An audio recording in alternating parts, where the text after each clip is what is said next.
Hello friends, welcome to this educational platform. आप सभी का आपके अपने इस यूट्यूब चैनल पर स्वागत है। आज के इस वीडियो लेक्चर में हम लोग डीएलएड थर्ड सेमेस्टर के मैथमेटिक्स के लिए एक बहुत ही स्पेशल क्लास देखेंगे, जिसमें हम different kind of short answer questions करेंगे। कुछ लघु उत्तरीय प्रश्नों को देखेंगे। तो आपके जो लघु उत्तरीय प्रश्नों का वेटेज होता है वो बहुत अधिक होता है। आप सभी जानते हैं कि सबसे ज्यादा वेटेज मार्क्स का लघु उत्तरीय प्रश्नों का होता है। तो लघु उत्तरीय प्रश्नों पर ही ये श्रृंखला मैं बना रहा हूं और लगभग कोशिश की जाएगी कि हर प्रकार के आपको लघु उत्तरीय प्रश्न कराए जाए, एक या दो वीडियो में मैक्सिमम। अगर एक ही में पॉसिबल हो सका तो एक में, अदरवाइज दो वीडियो में मान के चलिए लगभग सारे के सारे चैप्टर्स का लघु उत्तरीय प्रश्नों का आपको संकलन दे दिया जाएगा और हर एक चैप्टर से जो महत्वपूर्ण प्रश्न होंगे वो आपके लिए करा दिए जाएंगे। इसके पहले बहुत सारी क्लासेस आपकी अवेलेबल है थर्ड सेमेस्टर की हमारे प्लेलिस्ट पर, चाहे आप देखें एग्जाम स्पेशल क्लासेस के नाम से या चैप्टर वाइज के नाम से है। तो ये सब बहुत सारे वीडियोस और कंटेंट आपके लिए अवेलेबल है, जहां से अगर आप उनको प्रिपेयर कर लेते हैं तो आपके एग्जाम में आपको कोई प्रॉब्लम नहीं आने वाली।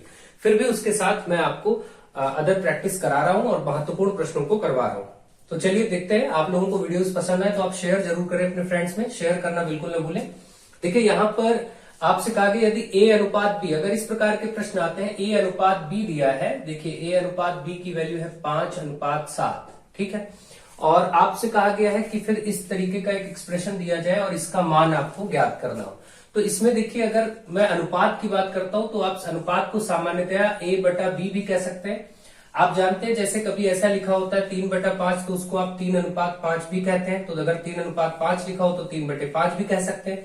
ये दोनों एक ही बातें हैं, कोई दिक्कत नहीं। ऐसे इस तरीके से भी बोल सकते हैं और ऐसे भी बोल सकते हैं। तो हम a/b दिया है 5:7 तो इसको हम 5/7 लिख सकते हैं, ठीक है। अब 5/7 आप इसको लिख लेंगे। तो अब इसके बाद देखिए आपको जो एक्सप्रेशन दिया गया है उसको देखिए।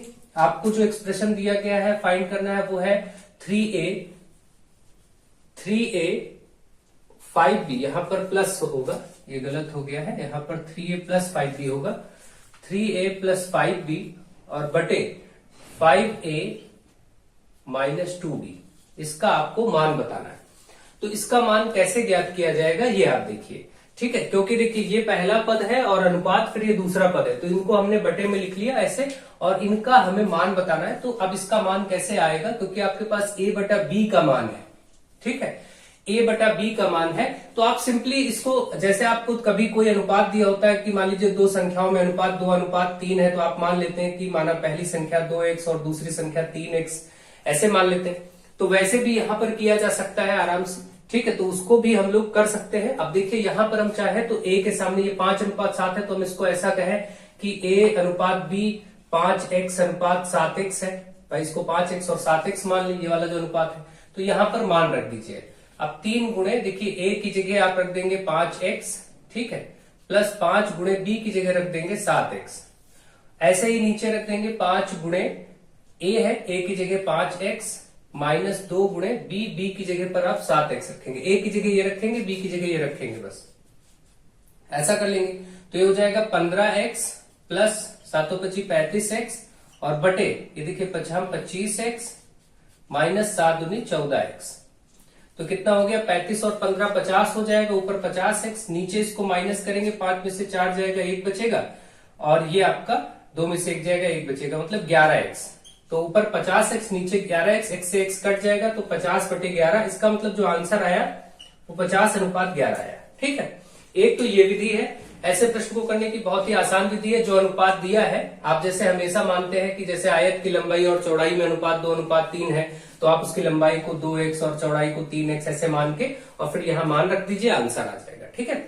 तो आप कुल मिलाकर के कोई भी चीज इस प्रकार का प्रश्न होगा आप आराम से कर सकेंगे। मुझे आशा है आपको ये समझ में आ गया होगा। और एक तरीका ये था कि हम अगर इन दोनों एक्सप्रेशंस में भाई a/b का मान आपके पास है तो आप इसको a/b बना सकते हैं। a/b कैसे बनेगा, अगर इसके नीचे b आ जाए तो कब आएगा, जबकि हम क्या करें, ऊपर वाले पद को, जैसे किसी भी, ये एक तरह से भिन्न है, देखिए ऊपर ये न्यूमरेटर ये डिनोमिनेटर, यानी ये वाला भाग अंश है और ये वाला भाग हर है, तो अंश बटा हर के रूप में लिखा है। अगर ऐसे कोई चीज लिखी हो तो किसी भी भिन्न में अगर हम किसी समान संख्या से भाग करते हैं ऊपर नीचे दोनों, तो कोई परिवर्तन नहीं होता, ये भी आप जानते हैं। तो मैं क्या करता हूं, इसके अंश वाले भाग में मतलब 3a + 5b में b से भाग कर दूं और इसी तरीके से हर वाले भाग में भी b से ही भाग कर दूं।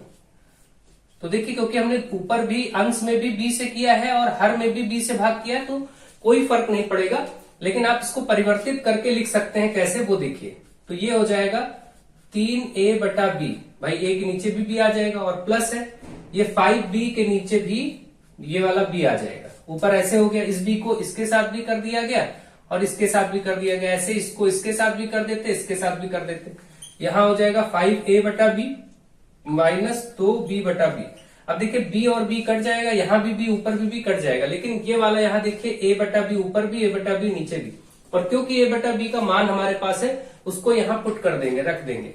3 गुणे a बटा b है, a बटा b की जगह 5/7 रख सकते हैं, तो 5/7 रख देंगे। फिर प्लस ये तो अब केवल 5 ही बचा क्योंकि b और b कट ही गया था। ऐसे ही नीचे 5 के साथ गुणे में a बटा b का मान फिर से 5/7 रख देंगे और माइनस का यहां से भी b और b कट गया तो केवल 2 बचा, 2 रख दीजिए बस। अब आप इसको सॉल्व कर दीजिए। तो ये आपका ऊपर, क्योंकि ये 3 है और यहाँ 5/7 है, इस 3 का गुणा ऊपर ही होगा क्योंकि आप 3 के नीचे बटा 1 मान सकते हैं ऐसे।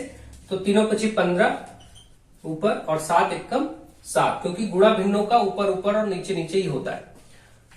ये सब बेसिक बातें आप सभी जानते हैं। +5 यहां भी ऐसे ही हो जाएगा, ये बटा 1 मानी तो 25 और बटा 7 माइनस का 2। अब इसको हर बराबर करेंगे। अब मैं यहां से ऊपर थोड़ा सा रफ कर लेता हूं, इसको सॉल्व करके। इसमें भी देखिए 50/11 ही आएगा। दोनों विधियां बता दी हैं, पहली विधि ज्यादा आसान है, आप जिसमें जो चाहे वो करें। देखिए इसको सरल करने का तरीका ये होता है कि इसका एलसीएम आप ले लेंगे इसका इससे, तो ये हो जाएगा 15 है ही, प्लस 7×5 35 हो जाएगा और बटे में ये 7। ऐसे ही यहां भी 7 का इससे 2 से हो जाएगा तो ये 25 है, फिर माइनस 7 दूनी 14। आप सभी हर बराबर करना जानते हैं। ये हो जाएगा 7 से ये 7 कट जाएगा, ऊपर ये देखिए 50 हो गया जोड़ के, 25 में 14 घट के 11 हो गया और इस तरीके से 50:11 ये भी आ गया। ठीक है, तो ऐसे भी काम किया जा सकता है। ये भी विधि, मैंने 2 विधियां बता दी। आप सभी लोगों को जो विधि आसान लगी वो करिए। मुझे आशा है कि आपको पहली विधि ज्यादा आसान लगी होगी, बाकी आपके ऊपर डिपेंड करता है कि आपको क्या ज्यादा इजी लगता है। सेकंड क्वेश्चन देखिए, a/b दिया है एक तरह से, a/b दिया है 3/4 और b/c दिया है 8/9 और आपसे a/c का मान पूछा है। तो आप देखिए जब ऐसे दो a और b और c दिया हो क्रमशः, तो आप इसको ऐसा करें जैसे आप लिखें a बटा b और b बटा c, ये 2 चीजें दी हैं भाई, अनुपात को बटे में लिख ही सकते हैं। इनको अगर हम गुणा करें, इस a/b को और b/c को अगर गुणा किया जाए तो आप देखिए b से b कट जाएगा, ये ऊपर है नीचे, तो a और c ही बचेगा जो कि आपसे पूछा गया है a/c। तो आप गुणा कर दें। अब गुणा किया है तो इनकी जगह इनके मानों को भी रखना पड़ेगा ऐसे, 3/4 इधर करेंगे और फिर गुणा, और b/c की जगह 8/9। मतलब आप ऐसे लिख देंगे कि दोनों इधर जो बाया पक्ष है a/b और b/c, इसको गुणनफल में, ताकि ये b और b कट जाए तो यहां से a और c बचा। अब ये a/c आप इधर नोट कर लीजिए जो बचा, और इधर का भी क्योंकि गुणा आप कर ही रहे हैं इसका और इसका, तो इधर उनके मानों का गुणा भी लिखना पड़ेगा दोनों को। अब आप इसको देख लीजिए, 4 एकम 4, 4 दूनी 8, और तो अब यहाँ कुछ कटेगा नहीं, 3 एकम 3, 3 तिहाई 9, तो आप देख रहे 2/3। ठीक है, इस प्रकार से आप देख सकते हैं 2 और 3 बचा ऊपर नीचे, तो 2/3 यानी a/c आपको साफ साफ दिख गया, 2/3 आंसर हो गया। ये आपका प्रश्न का आंसर हो गया। ऐसे प्रश्न जब भी आए बहुत ही आसान होता है, याद रखिए। अब ये a/b हो या कुछ भी हो, जैसे आपसे कहे कि x/y 4/7 है, और इसी तरीके से बोल दे y/z आपको बोल दे 14/12। तो अब आपसे कहे कि आप यहां से अब आप क्या करें, x/z बताएं, ये बताएं। तो आप देखिए वही तरीका है, a b और b c, यहां पर x y तो y से z। तो अब आप क्या करेंगे, इनको गुणा करेंगे, x/y का मतलब x/y, फिर गुणा लगाइए, y/z मतलब y/z बराबर। अब इनको भी इधर गुणे ऐसे लिख दीजिए, 4/7 और गुणे 14/12। अब आप देखिए y से y इधर कट जाएगा तो x और z बचेगा, x ऊपर z नीचे। यहां पर देखिए 7 एकम 7 दूनी 14, 4 एकम 4 तेई 12, यहां से देखिए 2/3 है, ये भी आपका 2/3 ही आगे आंसर हो गया। ठीक है, यहाँ ये तो बाई चांस 2/3 इसमें भी आ गया, कोई जरूरी नहीं, आंसर कुछ भी आ सकता है, किसी भी रूप में आ सकता है। ठीक है, तो मुझे आशा आपको ये वाला तरीका भी समझ में आ गया। अगर ऐसे प्रश्न आते हैं तो भी आप आराम से कर सकेंगे। नेक्स्ट क्वेश्चन, a/b का मान है 5/7, b/c का मान है 6/11 आपको ए अनुपात बी अनुपात सी मतलब तीनों का एक साथ अनुपात बताना। जब ऐसा प्रश्न हो तो थोड़ा ध्यान दें, सावधानी से काम करें। देखिए कैसे करेंगे, ए अनुपात बी को ए बटा बी कह लेंगे 5/7, और इसी प्रकार बी अनुपात सी को हम बी बटा सी कहेंगे जो कि है 6/11। ये दो मान आपको दिए गए। अब आप देखिए इसमें क्या करेंगे, ऐसे प्रश्नों में जब ए से बी और बी से सी दिया हो और तीनों का अनुपात बताना हो तो आपको करना ये होता है कि देखिए ए बटा बी में भी बी है, ठीक है, ए बटा बी में बी है और बी बटा सी में भी बी, यहां पर बी और यहां पर बी, दोनों के साथ एक ऐसे नंबर है जो दोनों में उपलब्ध है, तो उसी को समान कर लेंगे बस। अगर वो समान हो गया, जैसे बी का मान यहां 7 है और यहां भी 7 होता, तब तो डायरेक्ट आप आंसर लिख सकते थे, ठीक है, लेकिन यहां 7 है और बल्कि यहां 6 है, तो फिर आप क्या करेंगे, इनको बराबर करेंगे। तो 7 और 6 का लासा लेना पड़ेगा आपको। 7 और 6 का लासा 7 छंग 42 ही होगा। तो आप क्या करिए, इसको 42 करने के लिए इसमें 6 से ऊपर नीचे गुणा कर दीजिए, और यहां पर इस 6 को 42 बनाने के लिए 7 से करेंगे तो ऊपर नीचे दोनों ही गुणा होता है। किसी भी भिन्न में जब आप एक अंश या हर में गुणा करते हैं तो ऊपर नीचे दोनों करना होता है, ठीक है, ये सभी बातें आप जानते हैं। ए बटा बी बराबर, अब ये हो जाएगा 5 छक्कर 30 और ये 7 छंग 42। ऐसे ही यहां पर बी बटा सी का जो मान है वो 6 सत्ते 42 बटे 11 सत्ते 77। तो अब आप देख रहे हैं बी यहां भी था, उसकी जगह 42 दिख रहा है, बी यहां भी था, उसकी जगह भी 42 दिख रहा है। इसका मतलब अब ये ए का मान ये 30 ही ले सकते हैं। अब आपको जब ए अनुपात बी अनुपात सी बताना तो ए की जगह तो आप 30 ही कर देंगे, बी की जगह आप 42 कर देंगे और सी की जगह 77 दिख रहा है वो कर लीजिए। यही आपका ए अनुपात बी अनुपात सी का आंसर हो गया जो आपसे पूछा गया था। मतलब आप समझ गए होंगे कि केवल इसमें बी, दोनों पक्षों में बी है, इसलिए दोनों ही अनुपात में बी था तो बी को समान कर दिया गया है, बस एबीसी आपको मिल जाएगा, ठीक है। मुझे आशा है कि आप ये प्रश्न भी बहुत आसानी से सीख गए होंगे और इसमें कोई ऐसी बड़ी बात नहीं है। नेक्स्ट क्वेश्चन, ये पैटर्न बिल्कुल वही है जो अभी आपने सीखा, बस इसका बदला हुआ रूप दिया है। देखिए कैसे, 2a बराबर 3b बराबर 4c। भाई ये तीन चीजें बराबर है तो आप क्या करिए, पहले इन दो चीजों को बराबर ले लीजिए। जैसे हम ले लेते हैं 2a बराबर 3b, तो आप देखिए संख्या एक तरफ कर दीजिए, a और b एक तरफ कर दीजिए, तो 3b का मतलब 3 गुणा b, 2a का मतलब इनके बीच में भी गुणा। तो अब आप क्या करिए, b को इधर ले आइए और इस 2 को उधर लेके चले जाइए, तो b a के नीचे आ जाएगा a बटा b, और ये 2 इधर आ जाएगा 3 के नीचे 3/2, तो a बटा b का मान देखिए मिल गया। ऐसे ही अब एक बार इस b और c वाले, इन दोनों को, बीच वाले को और किनारे वाले को बराबर रख सकते हैं, क्योंकि भाई तीनों आपस में बराबर है ना। तो एक बार मैंने इसको बराबर ले लिया, फिर एक बार मैं इसको और इसको बराबर ले सकता हूं, क्योंकि तीनों में मैं किसी को भी ले सकता हूं। तो यहां पर आप 3b बराबर 4c ले लीजिए। इससे क्या होगा, फिर से c को इधर ले आइए और 3 को उधर ले जाइए, तो b के नीचे c आ जाएगा और ये 4 के नीचे ये वाला 3 आ जाएगा। तो आप देख रहे हैं b बटा सी भी मिल गया। जब आपको a बटा b और b बटा सी मिल जाता है तो आपको जो बताना है वही a अनुपात b अनुपात c, ठीक, a अनुपात b अनुपात c बताना है। तो अब आप जानते हैं कि हमें बिल्कुल पुराना पैटर्न मिल गया है। a बटा b का मान हमारे पास है 3/2, b बटा c का मान है 4/3।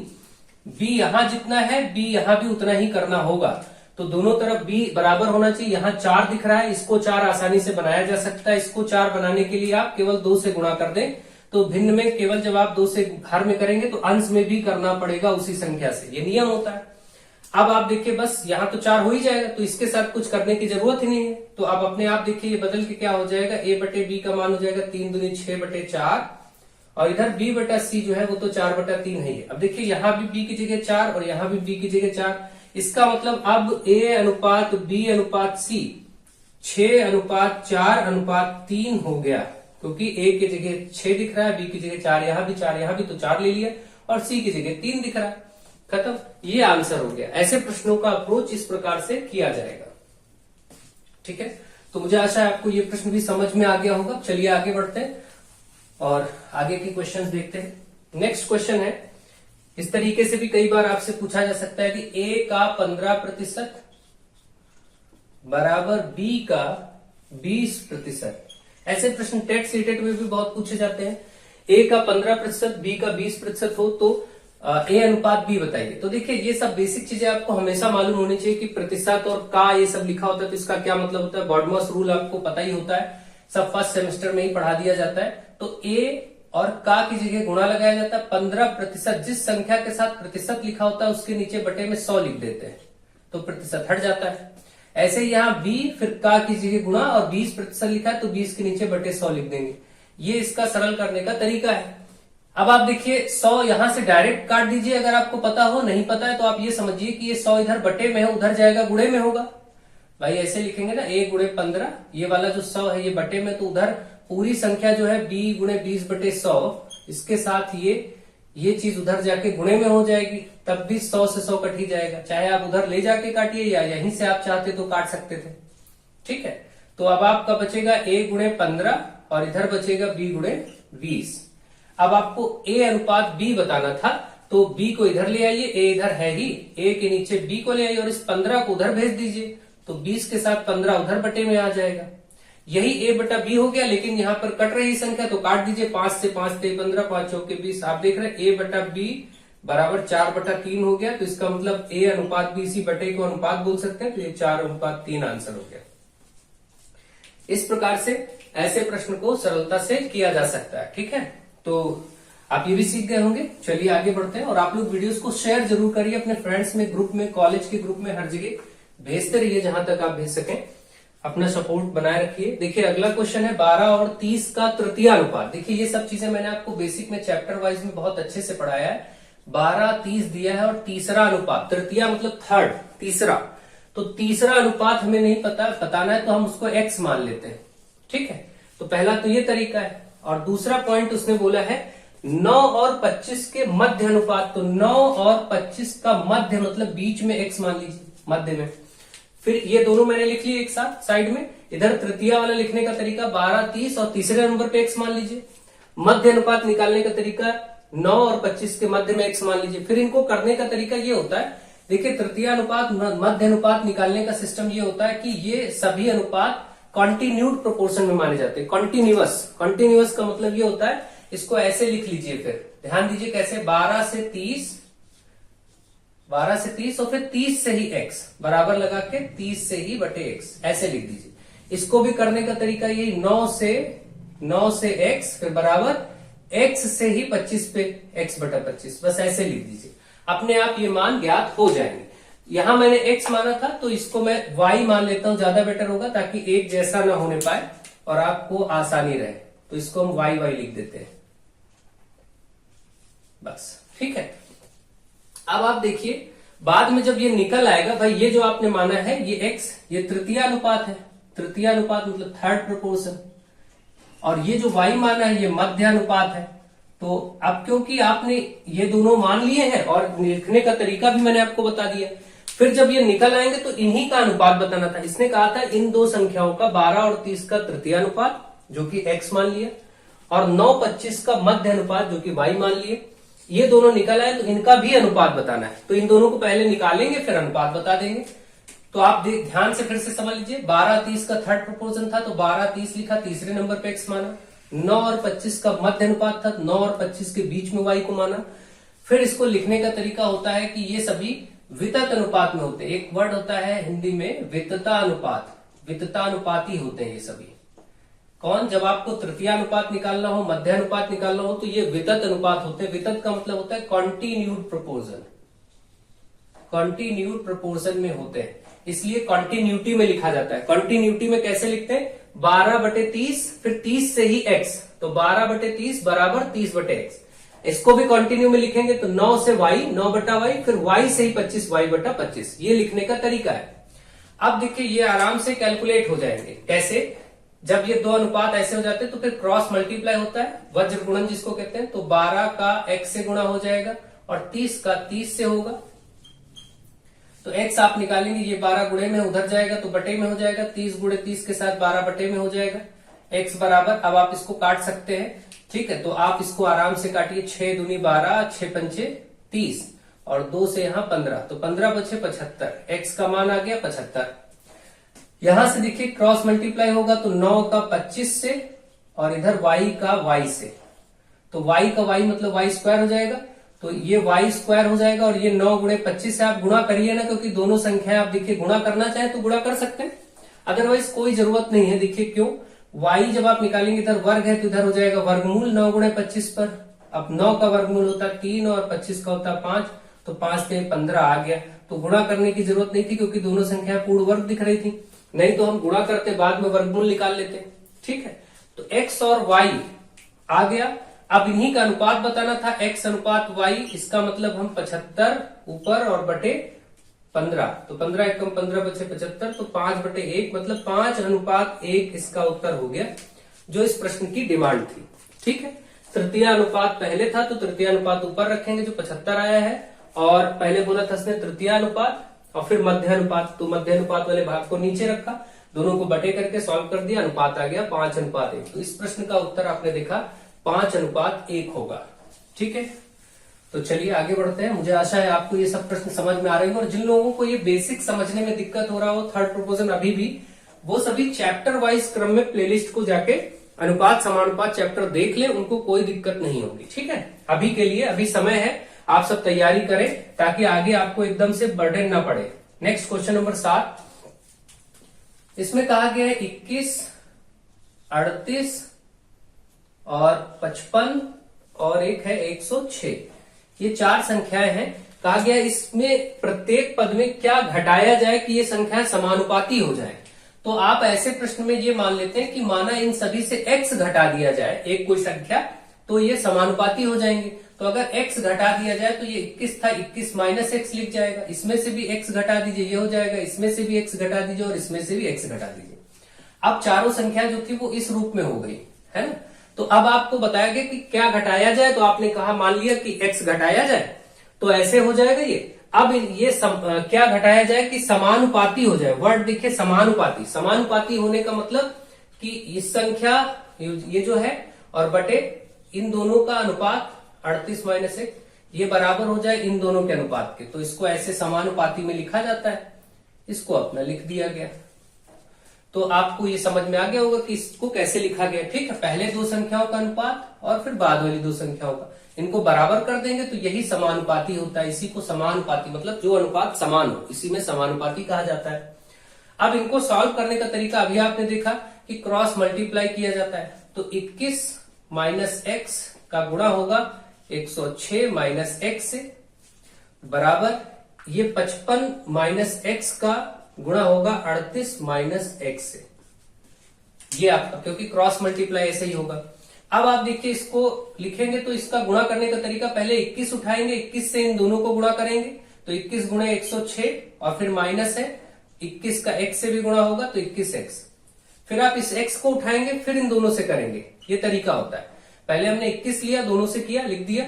अब ये माइनस x से भी दोनों को करेंगे, तो कैसे होगा, माइनस है और ये प्लस है तो माइनस का ही रहेगा 106x, 106 और x का, फिर इस माइनस एक्स का इससे भी होगा तो माइनस माइनस प्लस हो जाएगा, x का x से x स्क्वायर हो जाएगा। इधर का गुणा हो गया, सेम तरीके से इधर भी गुणा करेंगे। 55 से इन दोनों को करेंगे पहले, तो 55 से जब करेंगे तो 55 गुणे 38 हो जाएगा ये वाला, फिर माइनस है, यहां लिख लेते हैं माइनस 55 का ही x से होगा।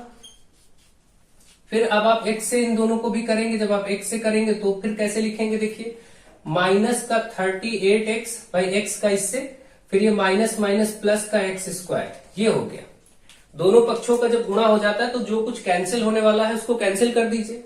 जैसे ये प्लस का x स्क्वायर इधर भी है, प्लस का इधर भी है, बराबर के दोनों साइड है ना, बराबर लगा बीच में, इसको अगर बराबर के उधर लाएंगे तो माइनस ही तो हो जाएगा भाई, इधर प्लस में x स्क्वायर इसके साथ माइनस हो जाएगा, तो ये कैंसिल हो जाएगा भाई, वही चीज प्लस में वही माइनस में, उसको काट दीजिए। क्योंकि आपको पता है बराबर के इस तरफ x स्क्वायर है और बराबर के उस तरफ x स्क्वायर, इसको उधर ले जाएंगे तो x स्क्वायर के साथ ऐसे माइनस में होगा तो कट ही तो जाएगा, इसलिए आप डायरेक्ट यहां पर समझ के काट दीजिए। ठीक है, ये हो गया। अब आपके पास जो संख्याएं बची हैं उसमें x वालों को कैलकुलेट कर लीजिए। 106 गुणे 21, इसका तो गुणा आपको करना ही पड़ेगा, तो 106 गुणे 21 कर लीजिए, 6 106 हो जाएगा और यहां से 12 212 हो जाएगा, 6 2 2 2, ये आपका हो गया 6 2 2। ठीक है, ये आ गया 2 2 2 6 ये वाला। और फिर x वाले कर लेते हैं, और x वाले क्या हो जाएंगे, देखिए माइनस 21 और माइनस 106, ये कितना होगा इसको देख लेते हैं। माइनस माइनस प्लस होगा लेकिन आंसर माइनस में ही रहेगा। 106 में 21 आप बढ़ाएंगे तो 127 हो जाएगा। ठीक, इसी प्रकार इधर भी कर लेते हैं। 55 गुणे 38 है, इसका तो गुणा करना ही करना, अभी हम कर लेंगे। और ये minus minus minus plus 55x और 38x कितना हो जाएगा, 8 5 13, 8 5 13, 5 3 8 1 9, 93, 93 x ये हो जाएगा। ठीक, ये बचा। अब x x एक तरफ कर लीजिए, संख्या संख्या एक तरफ कर लीजिए। तो अगर हम x वाले को उधर भेज दें, यहां पर 2 2 2 6 ये है और ये संख्या वाला भाग इधर ले। चलिए इसको भी गुणा करके देख लेते हैं भाई, 38 को 55 से गुणा करके देख लेते हैं। तो ये कितना आता है, 5 8 40 और 5 3 15, 15 4 19, 5 8 40 0, 5 3 15 4 19, फिर ऐसे ही हो जाएगा 0 9 2090। ये पार्ट आके गुणा होके 2090 आया है, तो इसको 2090 को इधर लाएंगे तो माइनस हम 2090 लिख सकते हैं, बराबर इस x वाले को उधर ले जाएंगे, उधर माइनस 93 x है पहले, और ये उधर जाएगा तो प्लस का 127 x हो जाएगा। अब देखिए ये कितना बनेगा, प्लस माइनस माइनस, 127 से 93 हटाइए, 93 से 7 और उधर 27। ठीक है भाई, 27 पहले आप इसमें 193 से 127 से 93 हटाएंगे तो आपका बचेगा 100, आपका बचेगा सिर्फ 34।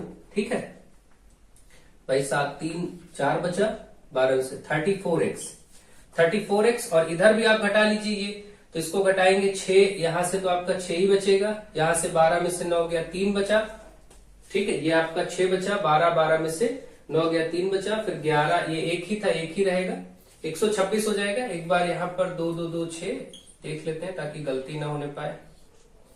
6 12 में से 9 गया 3 और यहाँ 1, ठीक, 136। तो 34x बराबर 136, तो x बराबर 136 बटे 34 हो जाएगा। भाई ये 34 इधर बटे में आ जाएगा।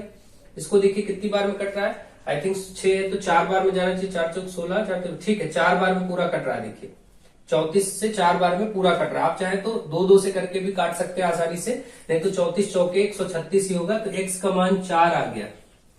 इसका मतलब वो संख्या 4 है जिसको अगर इन सभी में से घटा दिया जाए तो ये सभी पद समानुपाती हो जाएंगे। तो प्रक्रिया आप समझ गए होंगे, इसमें कोई दिक्कत की बात नहीं है। ऐसे प्रश्न भी पूछे जा सकते हैं, आप इनको सॉल्व करते रहें क्योंकि लघु उत्तरीय प्रश्न है, थोड़ा सा बड़े भी होंगे और करने का तरीका ध्यान दीजिए, सीखिए एक एक चीज। कैलकुलेशन में थोड़ा सा टाइम लग जाता है, करना होता है क्योंकि मुझे आपको एक एक चीज सिखाना होता है, इसलिए थोड़ा टाइम लगता है, अदरवाइज इतना समय ना लगे।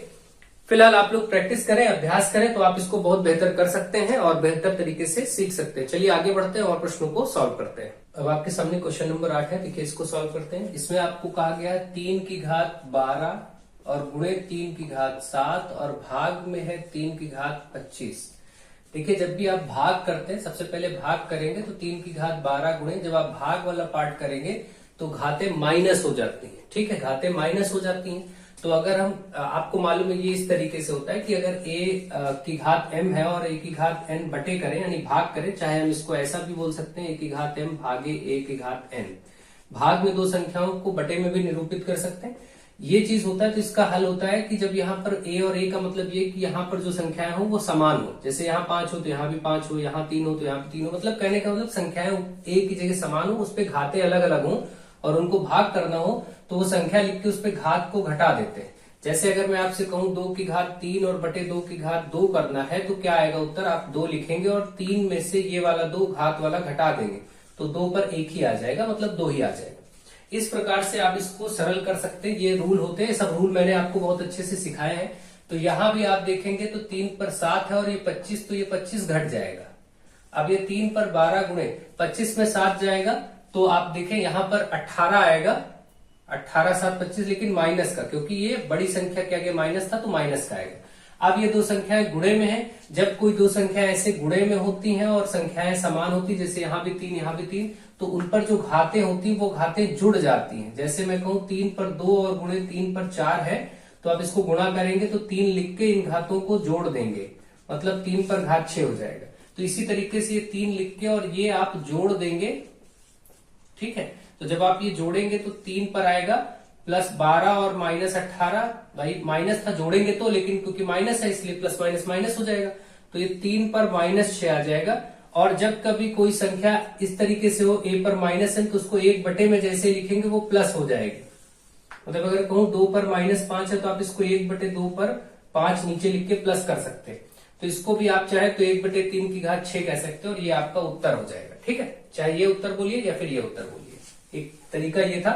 और डायरेक्ट ये भी कर सकते थे कि भाई गुणा है तो पहले गुणा कर ले, तो 3 पर 12 और 7 कितना हो जाएगा, 12 7 19, और फिर ये जो भाग है 25 वाला, तो तब भी 3 पर ये घात अब माइनस होगा, तो 19 में से 25 माइनस होगा, तब भी तो 3 पर 6 ही बच रहा है माइनस का। ठीक है, तो आप इसको समझ के कर सकते हैं। बाकी बॉडमॉस के रूल के अकॉर्डिंग आप भाग पहले करें फिर गुणा करें, वो आप सभी जानते हैं। नेक्स्ट क्वेश्चन, अगला क्वेश्चन है -1 पर 49 और भाग में -1 पर 25। देखिए -1 संख्या जो है, इस पर आपको मालूम है, अगर मैं कहूं कि इस पर 2 घात है तो इसका मतलब -1 गुणे -1 ऐसे करेंगे, तो -1 गुणे -1 माइनस माइनस प्लस होके 1 ही आ जाएगा। लेकिन -1 पर जैसे 3 हो तो आप क्या करेंगे, -1 गुणे -1 गुणे -1 3 बार, तो माइनस माइनस प्लस, फिर प्लस माइनस माइनस, आंसर -1 आएगा, क्योंकि 1 1 कम 1 वो तो 1 ही रहेगा। आप देख रहे हैं कि जब वो सम संख्या हो तो प्लस का आता है, अगर घात में माइनस विषम संख्या हो तो माइनस में आ जाता है। ये रूल याद रखिए, -1 पर अगर आपको सम संख्या दिखे तो उसका आंसर प्लस का 1 आता है, और अगर -1 पर विषम संख्या आपको घात में दिखे तो इसका मान माइनस का ही 1 आएगा। तो ये रूल आप इसको याद रखिए। यहां पर देखिए -1 पर विषम संख्या 49 विषम है तो ये माइनस ही आएगा, और फिर भाग करना है -1 पर, ये भी विषम है तो माइनस ही 1 आएगा। इसका मतलब फाइनली -1 ये, और फिर भाग का मतलब बटे कर सकते हैं, और माइनस का 1 ये, माइनस से माइनस कट जाएगा, 1 1 कम 1, आंसर 1 हो जाएगा। ये बात याद रखें, और ये रूल याद रहेगा तो आप बहुत आसानी से ऐसे प्रश्न कर सकते हैं।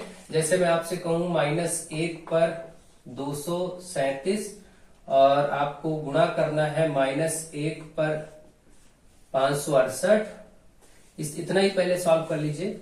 तो ये आप क्या करेंगे, जैसे ही आप इस चीज को देखेंगे तो आप क्या देखेंगे, -1 पर ये विषम संख्या है तो इसका तो -1 आएगा, भाई ये विषम संख्या है ना, तो विषम जब होता है तो -1 आएगा।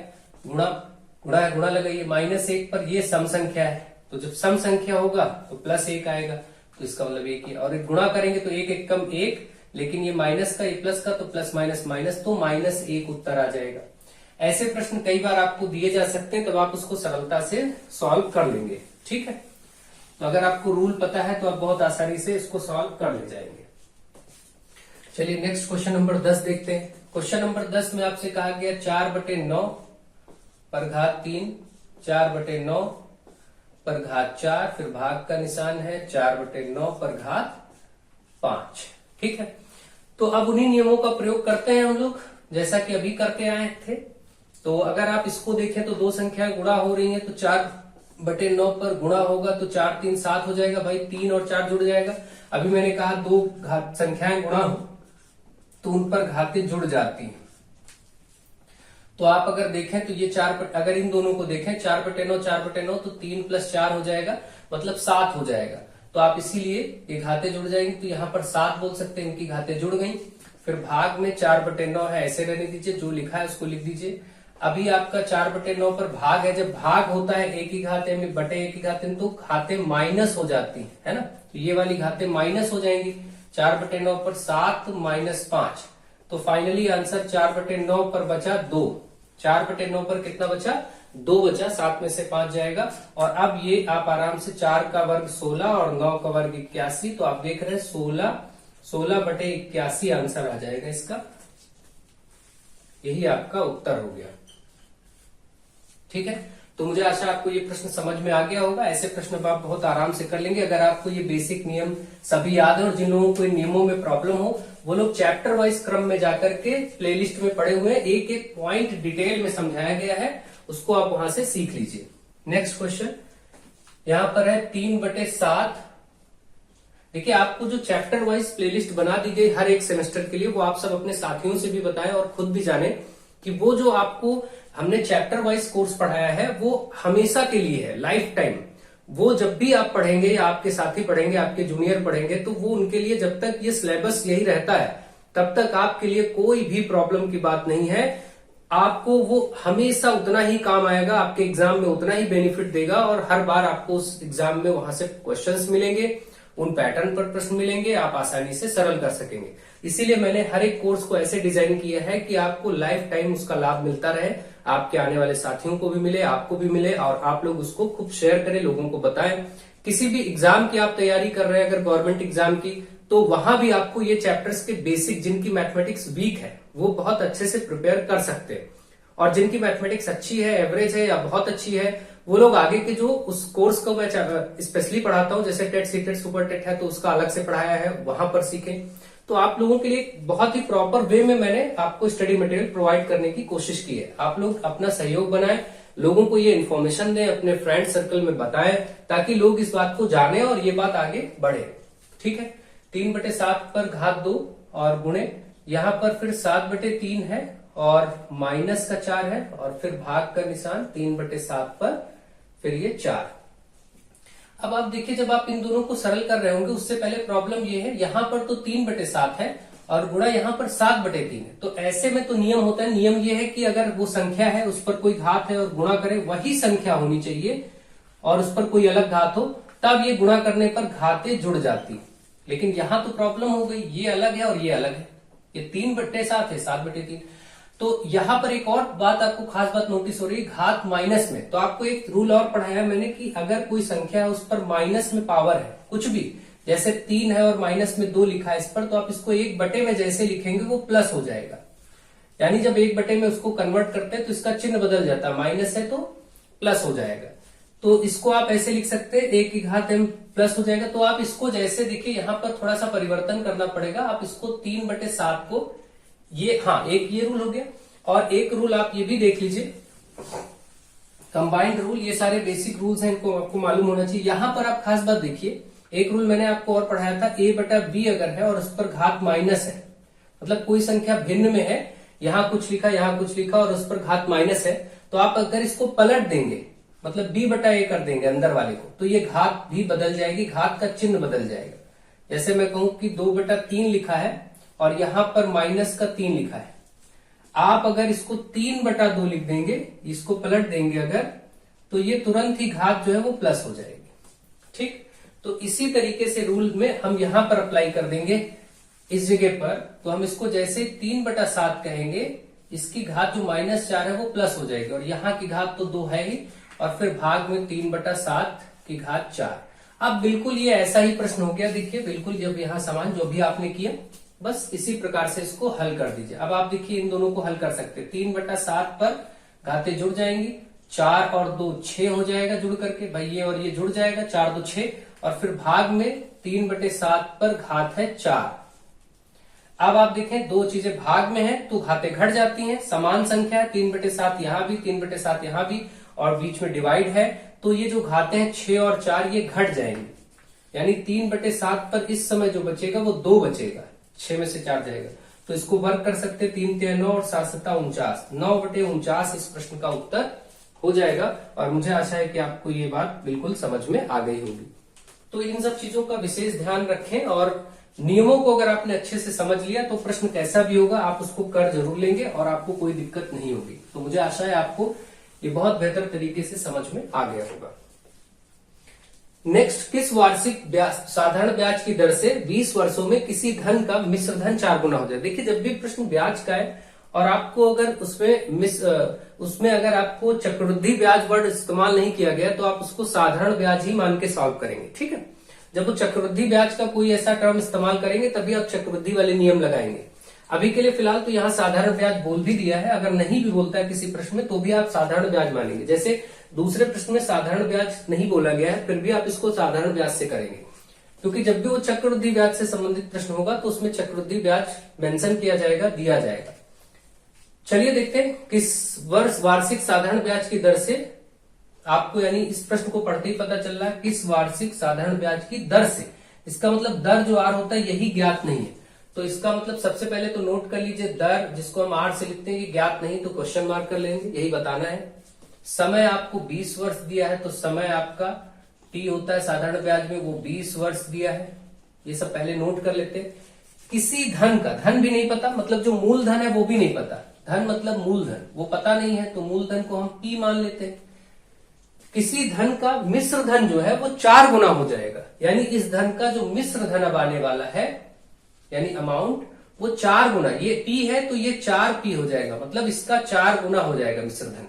जो धन आपने माना है, अगर आप x मानेंगे तो 4 गुना 4x कर लेंगे, हमने मूलधन को पी ही रहने दिया, क्योंकि मूलधन को प्रिंसिपल बोलते हैं इंग्लिश में, तो पी ही मान लिया। पी का 4 गुना मतलब 4p हो गया। तो ये सारा डेटा आपके सामने हो गया।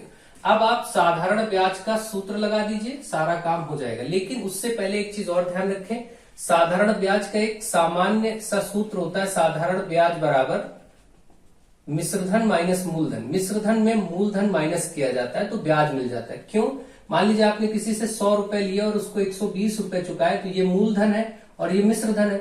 इसमें से इसको अगर घटा देंगे 120 से 100 को, तो आपको 20 रुपए जो है वही आपको ब्याज देना पड़ा। यानी आपने लिए थे 100, दिया ब्याज के रूप में 20 रुपए, 120 चुकाया, तो इस 120 से 100 को हटाएंगे तो ब्याज ही तो मिलेगा। तो साधारण ब्याज बराबर होता है, एक साधारण ब्याज बराबर होता है मिश्रधन माइनस मूलधन। तो आप अगर मिश्रधन से मूलधन घटा लें, जैसा कि यहां पर मिश्रधन और मूलधन दोनों है, देखिए तो मिश्रधन 4p है और मूलधन 1p है, तो घटा के 3p आ जाएगा। ये आपका ब्याज पहले ही आ गया, ब्याज आपको पता चल गया। साधारण ब्याज आपका निकल गया कितना? 3p। आप ब्याज की जगह ये यूज कर सकते हैं। अब आप सूत्र लगा दीजिए साधारण ब्याज वाला।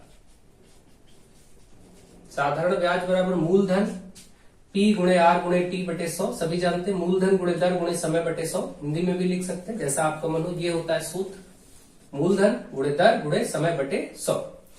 तो साधारण ब्याज की जगह 3p आया है, 3p लिख लीजिए, फिर बराबर है, सूत्र में बराबर लगाइए। p की जगह मूलधन यानी p ही रहेगा, क्योंकि मूलधन तो हमने p ही माना है, p रहेगा, गुणे दर यही ज्ञात करना है। समय 20 वर्ष है तो t की जगह देखिए 20 रख दिया, और बटे में 100 है तो 100 रख दिया। ठीक, अब हमें जो ज्ञात करना है उसको इधर रोकेंगे, बाकी सबको एक तरफ कर लेंगे। तो ये देखिए बटे में 100 है, इसके साथ गुणे में हो जाएगा, तो 3p के साथ गुणे में 100 हो जाएगा, बराबर इधर आपका बचा रह जाएगा p गुणे r गुणे 20। अब r बताना था तो r रोकिए, बाकी सब इधर ले आइए। तो 3p गुणे 100 यहाँ पहले से है, बटे में देखिए p यहाँ गुणे में तो बटे में आएगा। r बताना है तो इसको रोक लीजिए, 20 को भी इधर ले आइए, वो भी गुणे में तो ये भी बटे में हो जाएगा। तो p भी बटे में आ जाएगा, 20 भी बटे में आ जाएगा, और ये आपका r बचेगा। अब आप देखिए यहां से p से p कट जाएगा, 20 से 20 पंचे 100 हो जाएगा, और 5 गुणे 3 15, मतलब दर आ गई 15%। 15% वार्षिक ब्याज की दर से इसने लिया था। 15% दर से अगर आप चलेंगे तो कोई धन अब 20 वर्षों में क्या हो जाएगा? 4 गुना हो जाएगा। ठीक है, तो मुझे आशा है आपको ये बात समझ में आ गई होगी, अच्छे से समझ में आ गई होगी कैसे इसको सॉल्व करना था। दर 15%, ये आपका क्वेश्चन हो गया। अगला क्वेश्चन करते हैं नेक्स्ट क्वेश्चन है 13 नंबर क्वेश्चन में कहा गया है कि एक किसान ने 2400 रुपए लिए, मतलब मूलधन उसका जो था वो 2400 था जो उसने लिया। मूलधन को हम P से लिखते हैं, 2400 रुपए, ठीक है। और उसने दर जो ली है वो 12% वार्षिक है, 12% वार्षिक दर है, ये भी ठीक है।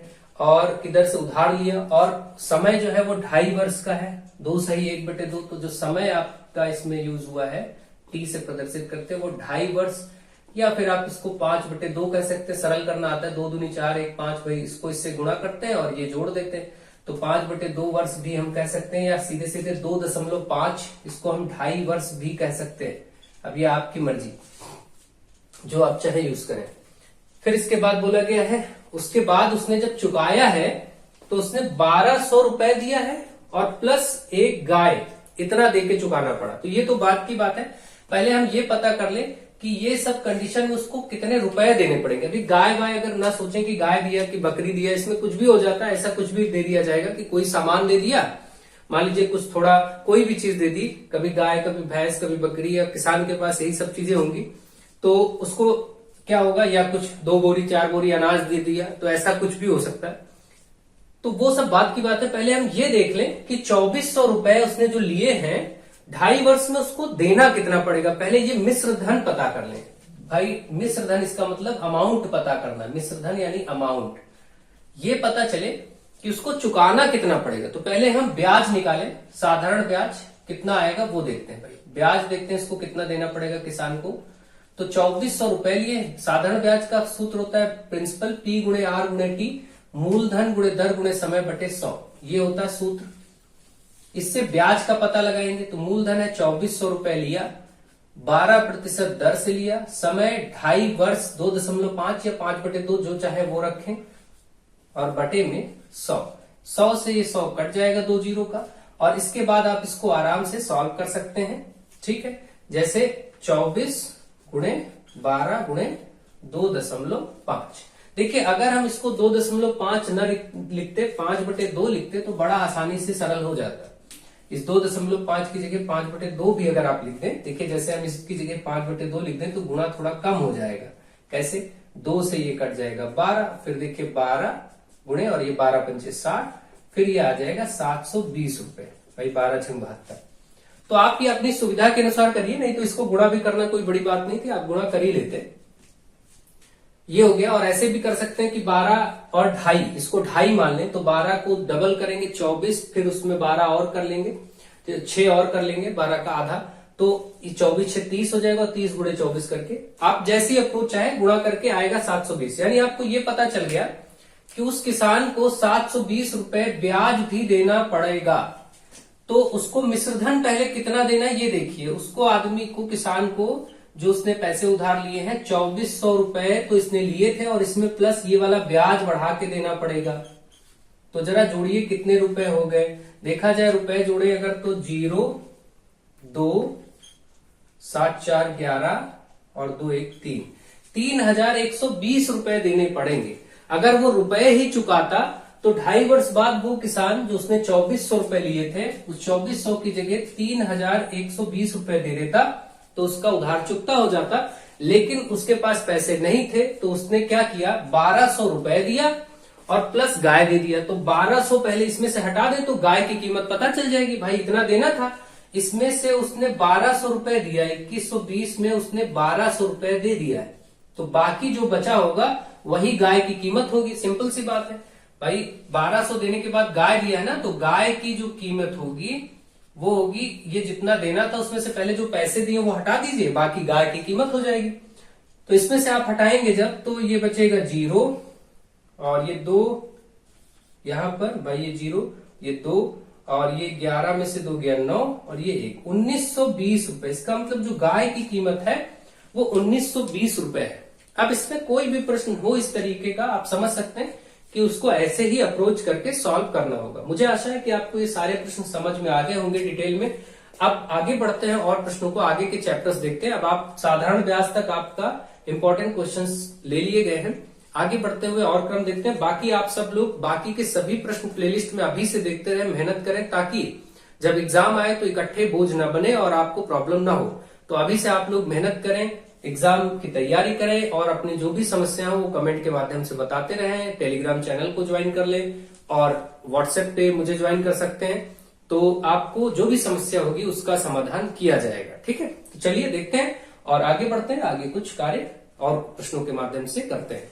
अब देखिए क्वेश्चन नंबर 14 में आपसे क्या कहा गया है, ज्ञात कीजिए किस धन का 2 वर्ष में 4% वार्षिक ब्याज की दर से मिश्र धन 676 हो जाएगा।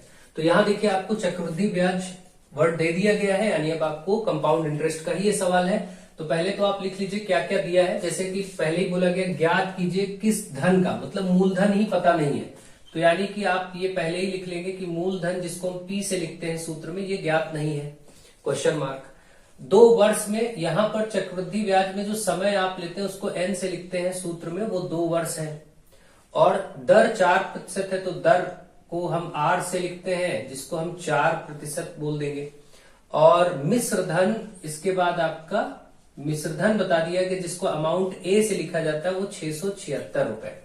ये चीजें आपको पता है। अब आप आराम से सूत्र लगाएंगे, A बराबर P, मिश्र धन का सूत्र होता है गुणे 1 प्लस ब्रैकेट में R/100 की घात N, ये होता है सूत्र। चक्रवृद्धि ब्याज के लिए मिश्र धन निकालने का सूत्र होता है।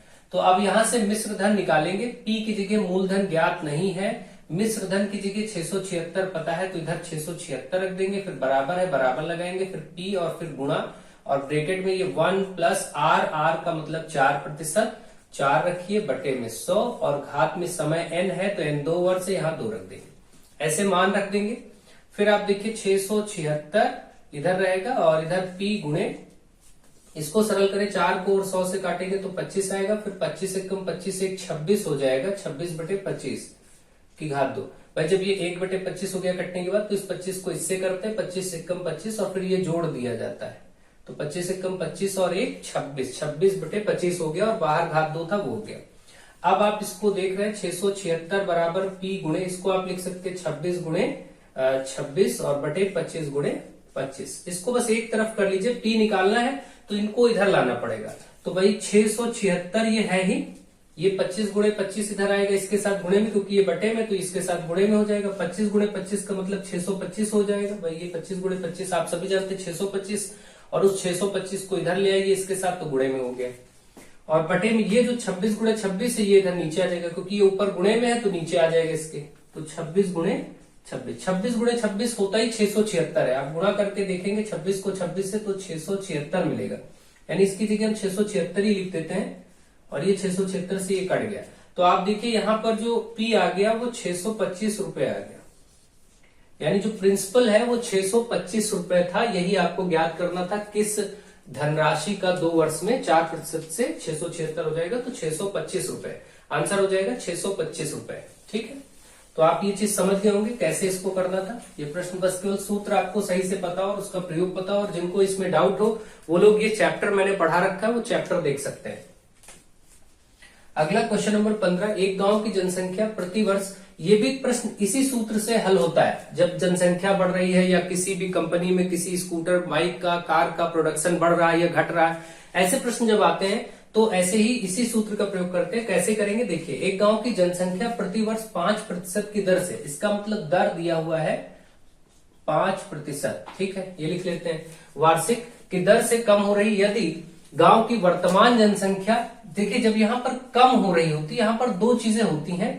तो ये वर्तमान जनसंख्या क्या है, वर्तमान जनसंख्या मिश्रधन के स्थान पर आ जाएगा। जब जनसंख्या कम हो रही हो तो वर्तमान वाला जो जनसंख्या है वो आ जाएगा किस स्थान पर, ए की जगह, इसको ए मान लिया जाएगा। और जब ये जनसंख्या ये दर से बढ़ रहा हो तो वर्तमान वाला पी की जगह लिया जाएगा। ये बात याद रखिए। जैसे आपका सूत्र ये होता है ना, ए बराबर पी 1 + r/100 की घात n। अभी आपने चक्रवृद्धि ब्याज का सूत्र देखा, इसी सूत्र से ये प्रश्न भी सरल होते हैं। और इसमें ए और पी का निर्धारण करना दिक्कत होता है। ए और पी में अगर जनसंख्या कम हो रही हो तो ध्यान रखिए यहां पर दर कम हो रही है तो जो वर्तमान जनसंख्या वो ए हो जाएगा, ये वर्तमान हो जाएगा, ए वर्तमान को प्रदर्शित करेगा, ध्यान रखिएगा। ठीक है, और ये कब होगा, जब ये कम हो रहा हो, दर कम हो रही हो।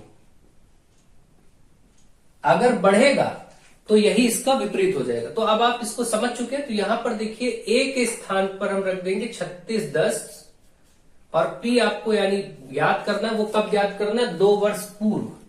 तो एन तो यहां पर समय जो है वो 2 वर्ष है, जिसको हम एन से सूत्र में लिखते हैं। तो चाहे ऊपर नोट करे ना करे यही मान रख देते हैं डायरेक्ट। 1 + r, दर कितना है 5%, दर 5% था, 5 रख दिया बटे 100, और समय है 2 वर्ष। अब ये जो P आएगा ये 2 वर्ष, ये आपको पता चलेगा 2 वर्ष पूर्व की जनसंख्या, 2 वर्ष पूर्व की जनसंख्या का मान निकल आएगा।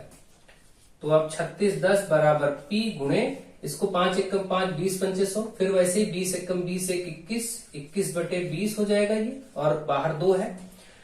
तो आप देखेंगे ये आपका हो गया, कम हो रही थी, सॉरी एक और चीज ध्यान रखें, जब अगर जनसंख्या कम हो रही होगी तो यहाँ सूत्र में माइनस हो जाता है, सूत्र में बदलाव इतना होता है, ध्यान रखिएगा। सूत्र का बदलाव भी ध्यान रखें। अगर जनसंख्या की दर कम हो रही तो सूत्र में यहाँ माइनस लगा दिया जाता है, अगर जनसंख्या की दर बढ़ रही होती तो सूत्र में प्लस रहता है, इतना भी याद रखें। तो ये चीज हो जाएगी अब आपकी, ये 5 एकम 5 20 2500, 20 एकम 20 में से 1 घटेगा तो 19/20 आएगा। बस इतना, ये सब ध्यान रखें, छोटी छोटी बातें। अब ये हो गया P गुणे, ये 19 का 19 से गुणा होगा तो 361, 19 गुणे 19 361, और 20 गुणे 20 होता है 400। अब P निकालना है, ये इधर आ जाएगा, ये बटे में है तो इसके साथ गुणे में आएगा, 3610 के साथ गुणे में 400, और ये चीज ऊपर देखिए गुणे में था तो ये नीचे बटे में आ जाएगा इसके 361। तो बराबर इधर केवल P बचेगा जो हमें ज्ञात करना था। 361 से 361 कटेगा, ये 10 बचेगा, 400 को 10 से गुणा करेंगे 4000। इसका मतलब 2 वर्ष पूर्व जो जनसंख्या थी वो 4000 थी। इस प्रश्न का उत्तर हो गया। और आप देख रहे हैं 4000 थी और घट रही है, तो घटने के बाद ये बचा है, इसका मतलब बिल्कुल सही है आंसर। 4000 था और घटने के बाद 3610 बच रहा है।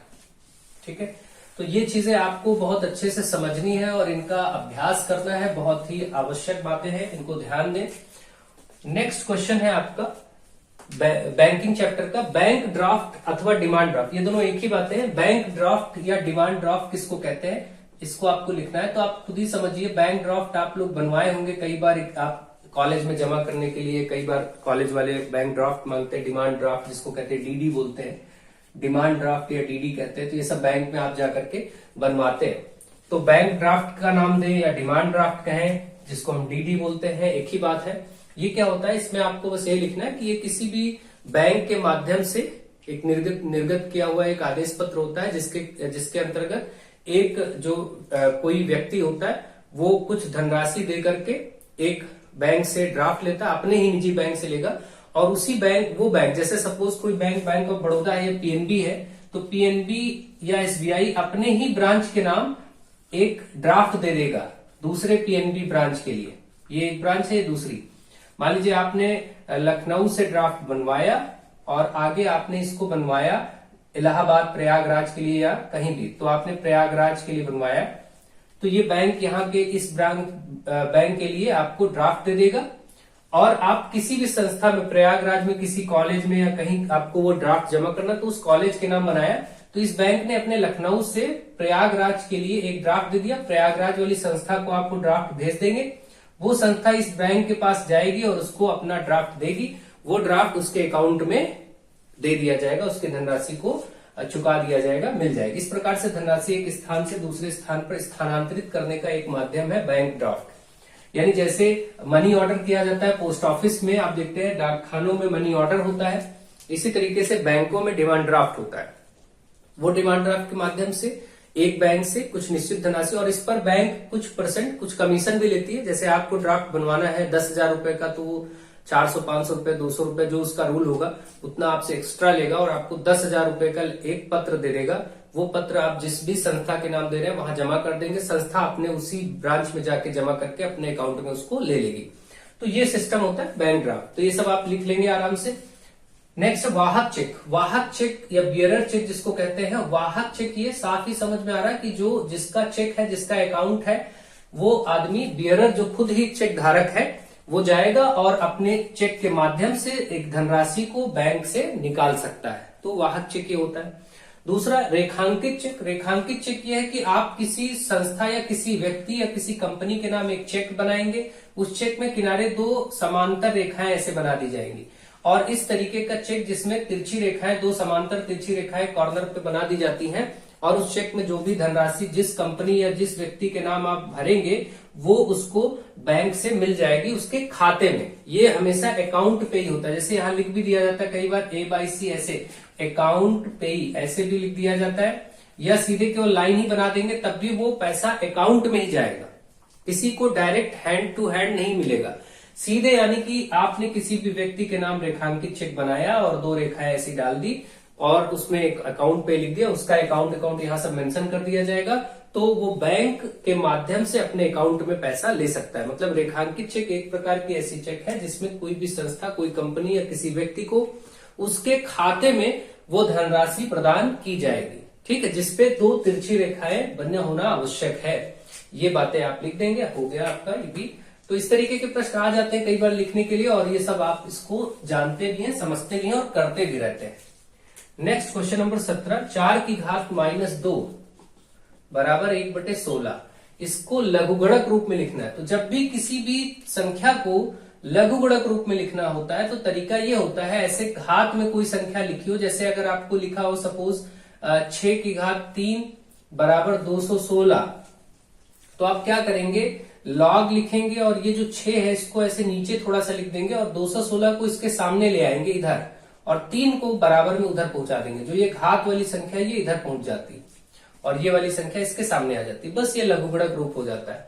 इतना ही करना होता है। जैसे 5 की घात 3 बराबर 125 है, तो आप क्या करेंगे, लॉग लिखेंगे, 5 ये बेस में ही रहने देंगे, लॉग के छोटा सा नीचे, और 125 को इसके सामने ले आएंगे और इस 3 को यहां पहुंचा देंगे।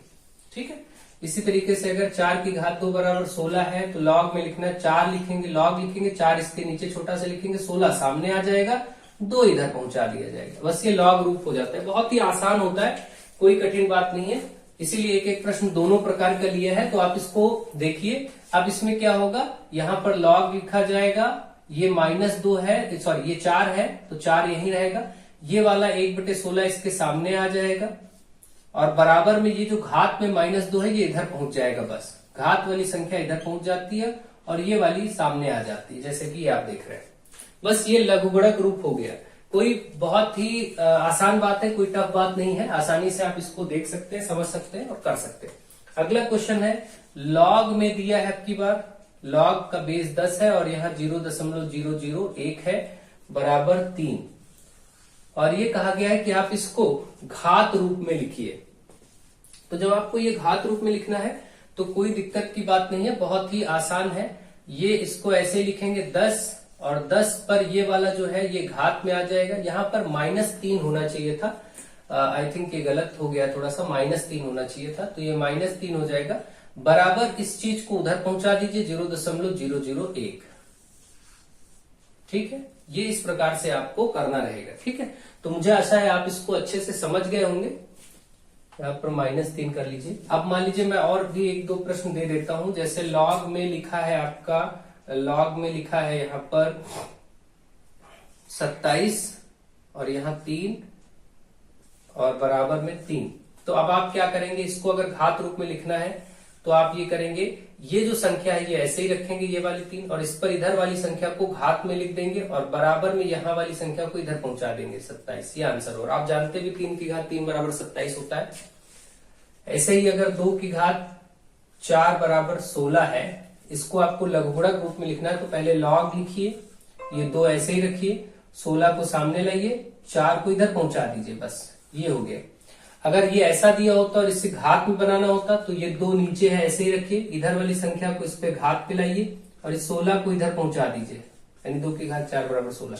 ऐसे आप बहुत सारे तरीके से इन चीजों को कर सकते हैं। इनकी प्रैक्टिस आप करिए, देखिए कैसे हो रहा है, समझिए, और इसके बाद आप इसको चैप्टर में भी मैंने लघुगणक में बहुत डिटेल में पढ़ाया, वहां पर देख सकते हैं और इसको जितना भी हो सके अभ्यास कार्य आप कर सकते हैं, कोई दिक्कत नहीं है। ठीक है, जैसे 5 पर -2 बराबर 1/25 है, इसको आपको लघुगणक में लिखना है तो आप लॉग लिखेंगे, ये 5 यहीं बेस में रहेगा, ये 1/25 सामने आ जाएगा और बराबर में ये घात वाला उधर -2 पहुंच जाएगा।